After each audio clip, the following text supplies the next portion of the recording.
Anyway, David, let's move on to Scotland. And we've got a little bit of video of Fergus Ewing. Yeah, we showed this before. I think it was on Extra a few weeks ago. So this was Fergus Ewing talking about some legislation to provide marine exclusion zones for the preservation of the marine environment, with huge restrictions on, well, everything really, and explaining what he thought about it with respect to the fishermen and with respect to the quality of the legislation itself. I've had the privilege of serving as the MSP for Lochaber for 8 years, now in Cape Forbes' capable hands, and I got to know the fishermen in Mallaig and in Arisaig, and I got to understand and appreciate what they do. Producing food on our table, hard-working, great characters, many of them very God-fearing as well, and making a huge contribution to Scotland. And over the years, it's the fishing community that have gone on to form the backbone of the merchant navy. And then in the 70s or 80s, working offshore in our oil and gas industry, because they were already familiar with the perils of working in the cruel sea. Indeed, they did then and still do now put their lives at risk for us. They deserve our respect. They deserve our thanks.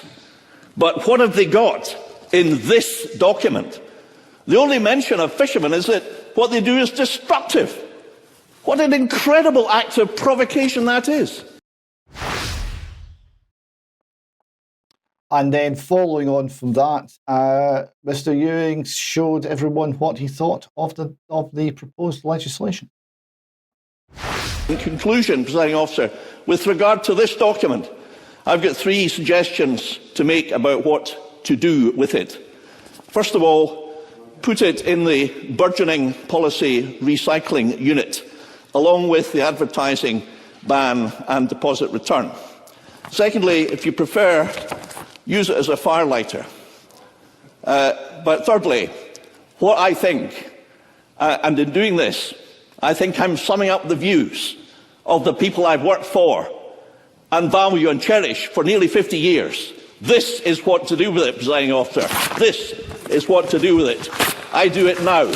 That is what the people of Scotland, who have great affection for our fishermen, want to happen. So that was quite straightforward, and this shows you what happens if you've got a long-serving MP, or MSP in this case, who actually knows the community and is humble enough to listen and to get to know people and to appreciate what they do, rather than tell them what to do. This worked, right? So when people say, you don't have any good news stories. Well, he stood up, Fergus Ewing stood up, he said his piece. There was many other people who stood with him and objected to this proposed piece of legislation. And the highly protected marine areas proposal has been scrapped. Here we see Manny McCallan standing up and saying it's not been taken forward, the whole idea has been dropped, we'll think again, which is exactly the right decision. And fish farming expert reports on this. She reports on Manny McCallan saying, I will outline more on our next step after the summer recess, so it's parked for the moment, but I hope it is clear that I'm determined to protect our oceans in a way that is fair, there's that word, no one knows what it means, and to find a way forward that ensures our seas remain a source of prosperity for the nation, especially in remote coastal and island communities. That is a huge reversal of the dominant green eco agenda, and a big win for the fishing communities and a big win for sense. And there have been few enough of those in the Scottish Parliament. I would just like to finish this little section on Scotland and applaud the Holyrood magazine picture editor. This is an epic magazine cover. So Holyrood magazine, it's a magazine of the Parliament, very straight-faced, it's very even-handed in how it handles things. And it's reporting here, running out of road on the journey to independence. And that's a camper van parked on the edge of the cliff. And whoever came up with that, you are a beautiful human being, and I thank you. Yeah, so whose camper van is it? Well, it's the SNP camper van. Yes. Okay. Okay, thanks, David.